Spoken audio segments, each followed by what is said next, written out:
Bonjour à tous. Aujourd'hui, Masechet Yoma Daf Dalet Amud Bet. La Gemara, à la suite d'hier, nous ramène un second pasouk pour nous enseigner un second principe de Derech Eretz, de savoir-vivre.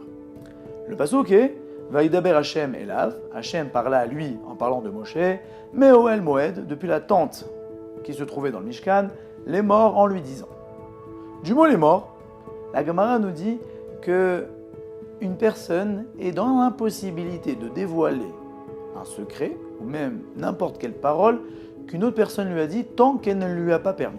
En effet, dans le mot « les morts » en lui disant, on voit que Hachem a révélé une chose à Moshe, et là, lui a dit « les morts, va, tu peux le dire ». De là, je déduis que si Moshe n'avait pas reçu cette permission de « les morts » en disant, il aurait été dans l'impossibilité de dévoiler ce que Hachem lui a dit, même si a priori ce n'était pas un secret. Si ça avait été un secret, le Chafetz Chaim dit qu'il y a un issour même de dévoiler.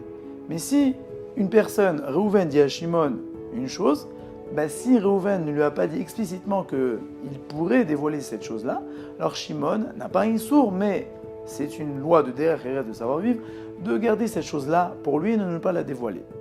De là, le Ohr HaChaim HaKadosh dit qu'à chaque fois qu'on voit dans la Torah, Vaïdaber Hashem El Moshe, donc Hashem parla à Moshe, les morts en lui disant donc ça veut dire qu'il lui permet de dire, Daber, là il lui ordonne. Ce n'est pas juste une permission, mais c'est un ordre qui doit répéter la chose au Bnei Israël. De là, nous pouvons voir la valeur de la parole d'un homme. Que lorsque Reuven confie une parole à Shimon, ce n'est pas une parole en l'air. C'est une parole que cette personne-là doit garder pour montrer le poids que la parole a pour cette personne-là.